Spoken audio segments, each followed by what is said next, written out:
Florence, 1513. A disgraced diplomat, stripped of his title, cast out by the very republic he once served, sits in exile. He sharpens his mind, not out of bitterness, but out of necessity.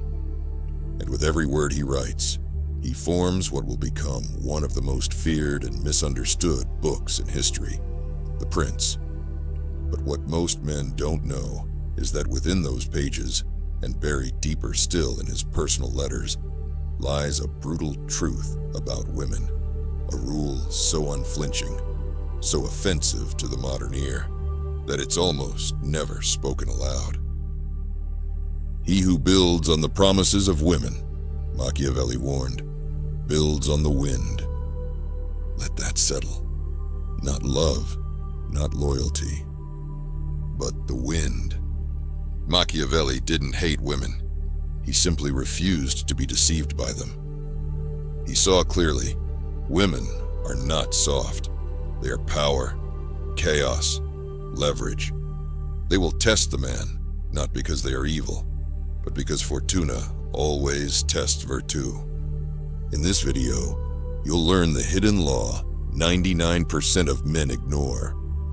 Never choose a woman based on what she says, only on what she does under pressure. This is Machiavelli's forgotten rule. Like this video and subscribe. It's time to begin.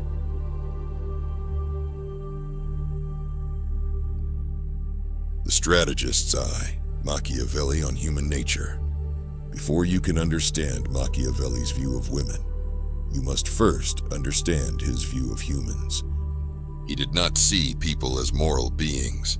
He saw them as predictable animals, driven by ambition, self-interest, and fear. Men are ungrateful, fickle, false, cowardly, covetous, he wrote. As long as you succeed, they are yours entirely. But when the danger is near, they turn against you. This wasn't bitterness. It was clarity. And it extended to women as well. Machiavelli wasn't writing about love. He was writing about power. And in power, sentiment is the surest way to lose. That's why he built his philosophy on two polar forces.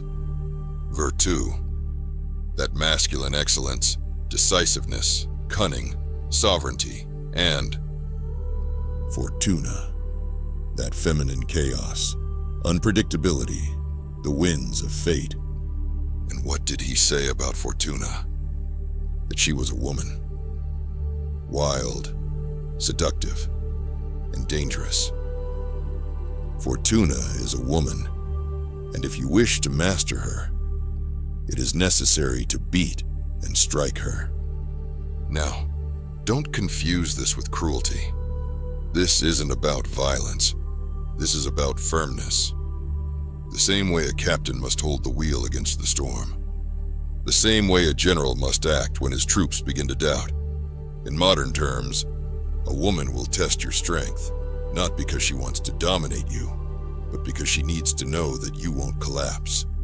Fortuna is always watching, and if you are swayed by her charm, if you yield at the first gust of emotional wind, she will punish you with chaos. Historical parallel. Machiavelli admired Cesare Borgia, the brutal prince who used charisma, cunning, and cruelty to secure his rule. He chose allies and lovers, not by affection, but by usefulness and loyalty. And when one betrayed him, Cesare executed him at dawn. Machiavelli didn't glorify blood.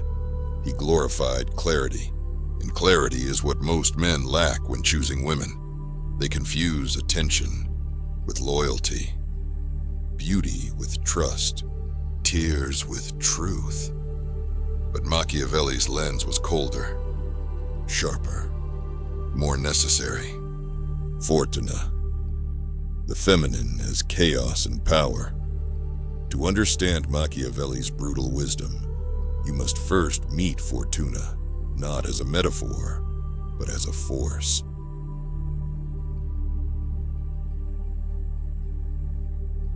In The Prince, Machiavelli describes Fortuna as a woman, Wild, beautiful, seductive, and dangerously unstable. She is not evil, but she is not tame. She rewards some men. She destroys others. And it all depends on one question. Do you command her, or do you court her? Fortuna shows her power where valor has not prepared to resist her, Machiavelli wrote. She yields to the bold, not to the timid.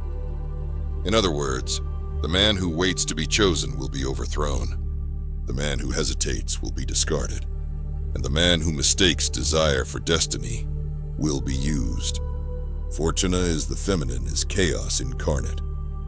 She is not the nurturing mother or the submissive lover. She is the ungoverned force of nature, testing every man's sovereignty, not out of cruelty, but because it's her nature to test. And in modern terms, you've met her. The woman who appears sweet, but spins drama when you show strength. The woman who praises your ambition until it asks her to follow. The woman who loves you so long as she can keep you unsure. This is not malice. This is power. Because if she is Fortuna, then you are either the man who can weather her or the man who becomes her subject. And here's the deeper truth Machiavelli alluded to. Women admire strength, but test for weakness. They don't want to lead, but they will assume control the moment you forfeit it. They don't want to be God, but they will play goddess the moment you stop being king. And men collapse under this test every day. They confuse manipulation for affection. They reward chaos with comfort. They surrender standards to avoid confrontation. In doing so, they signal exactly what Fortuna punishes. Softness, and not the strength to be gentle softness, but the softness of fear, the softness of being ruled. Machiavelli is clear. She is more friendly to the bold than to those who proceed in a timid manner. So, what does this mean practically? It means you do not respond to her storms by calming her. You respond by anchoring yourself. Because Fortuna doesn't want to be fixed. She wants to be confronted. And if you fear her chaos, she will become your downfall. But if you stand in the storm, unflinching, immovable, she may respect you. She may test you harder, but she won't control you. Machiavelli was not teaching us to hate women. He was showing us how not to be destroyed by them. Because while Fortuna cannot be predicted, she can be prepared for. Romanticism versus realism. Why most men fail. Machiavelli never romanticized people. He studied them. He stripped them of their excuses, their sentiments, and their masks. And he saw clearly. Most men fail, not because they're weak, but because they're dreamers. They want the world to be good. They want women to be loyal. They want love to be enough. But here's the Machiavellian truth. The wise man acts not on how men should behave, but on how they do behave. This is the war between romanticism and realism. And in the realm of women, this war destroys more men than anything else. Romanticism says, she would never do that. She's not like the others. Our love is different. Realism says, her actions matter more than her words. What she respects is more important than what she says. You don't choose based on fantasy. You test based on truth. Most men are trained in romanticism. From movies, from music, from their mothers. They are taught to see women as saviors, as goddesses, as the reward for being soft, sensitive, and agreeable. But Machiavelli would laugh, because the man who hopes a woman will save him is already lost. He doesn't need a queen. He needs a mirror. And when that mirror reveals his weakness, his illusions, his wounds, he calls it betrayal. But it wasn't betrayal. It was reality, and he refused to see it. Literary history is full of this delusion. Think of Don Quixote, the noble fool, chasing the ideal woman, fighting invisible enemies, living in a fantasy no one else believes in. Then think of Iago, Shakespeare's cold, calculating realist. He sees the game. He sees the shadow. And while he is morally corrupt, his perception is razor sharp. Most men are raised to be Don Quixote, but in a world shaped by Fortuna, only the man who sees like Iago survives.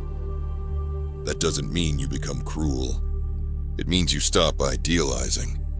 You stop trusting tears over consistency. You stop rewarding beauty with access. You stop thinking your devotion will be enough to inspire hers, because it won't. Not unless she respects you. Not unless you hold frame. Not unless you're grounded in reality, not hope. Machiavelli knew that hope was the greatest threat to power, because hope makes you blind. And blindness, in the hands of Fortuna, leads straight to collapse. So here's your choice. Will you choose her because she makes you feel like a man, or because she's proven she can stand with one?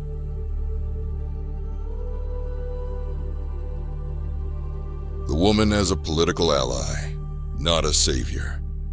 In politics, Machiavelli taught that alliances must be chosen with ruthless discernment. Not based on sentiment. Not based on shared dreams, but on tested interest, mutual utility, and the capacity to advance your strategy without compromising your rule. Now apply that to women. Most men don't. They choose women like romantics. They fall in love with potential, with chemistry, with chaos that feels like passion. But Machiavelli would say, do not trust a friend who has not been tested. Do not take a wife who has not faced your ambition. You are not here to be completed. You are here to build. And the woman in your life must either support your rule or sabotage it. There is no neutral. Think of the woman as your political ally. Is she strategic or reactive? Can she withstand pressure, or does she crumble under scrutiny? Does she align with your vision or compete for your frame? This is not cold. This is survival. Because the wrong ally doesn't just slow you down. She redirects your focus, drains your energy, and softens your edge. Machiavelli observed this in power dynamics again and again. The leader who let emotion override judgment was the leader who fell. Now, consider Napoleon Bonaparte. He adored Josephine, loved her deeply, kept writing her letters from the battlefield, even while commanding armies. But when he saw that she no longer respected his mission, he ended the marriage. Why? Because sentiment was not stronger than statecraft. He replaced her with Marie-Louise, not because of love, but because it solidified a political alliance with the Austrian Empire. Cold, maybe, but strategic? Unquestionably. And Machiavelli would say that's what separates the king from the captive. Now look at your own relationships. Have you ever chosen a woman who didn't believe in your path? Have you shared a vision with someone who resented it? Have you softened your tone to keep her affection, only to lose her respect? That wasn't love. That was abdication. The woman who cannot withstand your standard is not your savior. She's your saboteur. Machiavelli taught that rulers must be feared more than loved, not because fear is pleasant, but because love is fickle, while fear respects boundaries. So what does that mean for you? It means if she only stays when she feels adored, heard, or centered, you don't have a partner. You have a consumer. But if she stands with you through discipline, through direction, through decision, then you may have found an ally. The test is simple. Can she thrive under your leadership without trying to take the throne? If the answer is no, then Machiavelli would give you one word: replaceable.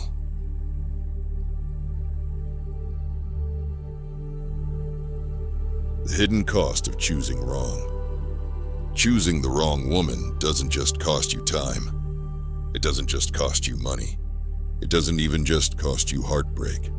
It costs you clarity, dominance, direction. And Machiavelli knew the most dangerous threat to a man is not the enemy outside, it's the emotional decay within. A prince who allows his power to soften for the sake of comfort will find himself ruled by his allies. What does that mean? It means when you choose the wrong woman and stay, you begin to abandon yourself. You compromise small standards. You tolerate subtle disrespect. You internalize guilt for not being more understanding. And over time, you wake up disoriented. You can't feel your purpose. You question your instinct. You delay your mission. All because you mistook comfort for compatibility. All because you believed the right woman would never make you choose between her love and your clarity. But many do. They don't say it outright. They test it. They weaponize emotion. They reward passivity. They punish decisiveness. And when you bend, they don't feel safer. They feel superior. Machiavelli warned against this dynamic, because once a man forfeits frame, he doesn't just lose power. He loses respect, not just hers, his own. He starts second-guessing every move. He seeks her approval more than his direction. He becomes reactive, emotional, pleasing, explainable. This is the feminization of the masculine, and it happens one compromised choice at a time. Philosopher Friedrich Nietzsche called it ressentiment, when a man turns inward with suppressed anger, guilt, and weakness, convincing himself that virtue means surrender. Søren Kierkegaard called it despair, the death of the self that no one notices, because the man continues to perform while rotting inside. And that's the real cost. Not losing her, but losing you. Because when you give your authority to a woman who does not respect your vision, you don't just invite disrespect, you authorize it. You hand her your map, and she redraws it. And if you let that happen long enough, you will forget you ever had one.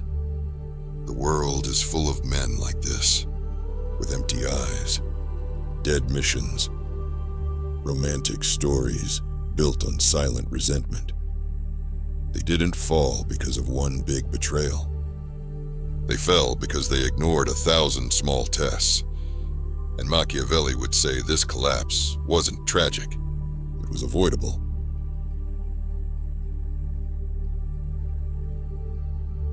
Machiavelli's test, choosing with brutal clarity. Machiavelli never trusted anyone at face value. He didn't judge people by their words, their emotions, or their stories. He judged them by what they did, under pressure. And when it came to choosing allies, lovers, or rulers, he had one law: test a person not in their affection, but in their adversity. So if you want to apply his lens to women, you must learn to watch, not listen. You must learn to assess, not romanticize. You must learn to test, not hope. Here is the Machiavellian checklist for choosing a woman. 1. Does she respect your boundaries without punishment? Or does she withdraw love, sulk, or create tension every time you assert yourself? 2. Does she become more grounded during adversity or more chaotic? In moments of stress, does she seek structure or demand submission? 3. Does she uplift your mission or distract you from it? Does she ask how she can support your path or try to redefine your priorities? 4. Does she admire your direction or resent your authority? Does she align with your standards or try to edit them? 5. Does she crave clarity or chase control? Is she feminine in her surrender or masculine in her resistance? This is the brutal clarity Machiavelli demands. Because if you choose based on affection, chemistry, or her ability to mirror your loneliness, you will fail. You must choose with strategy, with pattern recognition, with cold awareness. Take the example of Marcus Aurelius, the Stoic emperor. He was disciplined, wise, revered, and yet his wife, Faustina, was known for her affairs, her manipulation, her public shame. The philosopher king, undone by his consort. Because even great men fall when they refuse to test those they elevate. Don't make the same mistake. A woman must be evaluated like a co-ruler, not like a poet evaluates a muse, not by how she makes you feel, but by how she handles your fire. Machiavelli would say, give her the crown only after she's walked through the storm beside you. And until she has, she's not your queen. She's a guest. The most dangerous thing you can do as a man is give a title to someone who hasn't been tested. Because once the title is granted, removing it becomes a war. So test first, and test often. And if she fails the test, don't hate her. Exclude her. Because love is not more important than loyalty. And beauty is not more powerful than respect.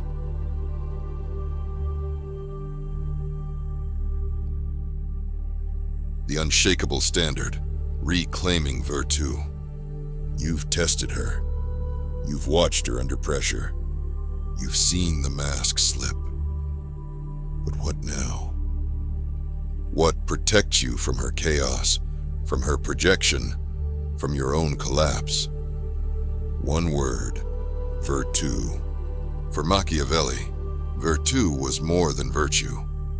It was masculine force, excellence in action, power with precision. It was the quality that separated kings from beggars, rulers from romantics. Virtue isn't softness, and it isn't cruelty. It's the unshakable standard that governs all choices. And that includes the choice of a woman. A man who lacks virtue will be governed by fortuna, Machiavelli said. But the man who possesses it will master his fate. The modern man lacks this. He's been taught to apologize for his power, to dilute his presence, to soften his standard. And in doing so, he becomes prey, not to her, but to his own untested self. So, how do you reclaim virtue? You begin with this. 1. You build your world first. Before you open yourself to love, you must be a man who no longer needs it. Purpose first, presence first, direction first. 2. You hold the line. You don't bend your values to win affection. You don't lower your tone to avoid conflict. You don't abandon your path to be understood. 3. You reward only what aligns. You do not explain your strength to those who resent it. You do not justify your boundaries. You do not chase what fails your tests. 4. You face yourself before you choose anyone. You confront your wounds. You kill the nice guy. you silence the need to be saved. Because until you do, you will attract your replacement, the woman who will mother you, control you, and eventually reverse the polarity you never truly claimed. This is why Jung said, the privilege of a lifetime is to become who you truly are. And for a man, that means one thing: authority without apology. When you live in virtue, women respect you because they can't move you. And if they test you, they know exactly what they're testing against. You're not a fantasy. You're a foundation. You're not a boy asking to be chosen. You're a man choosing with clarity. And if she aligns with that standard, she may walk with you. But she will never lead you. She will never shape you. She will never own you. Because virtue cannot be borrowed. It must be forged.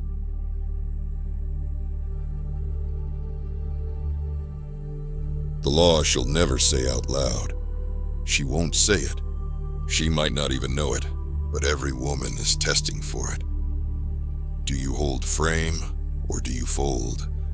Not in the first date, not in the gifts, not in how well you listen or how deep your eye contact is. She's testing the one thing you can't fake. Do you give your crown away before you've even been crowned? Machiavelli never wrote love letters. He wrote warnings. Because he understood something that modern men have forgotten.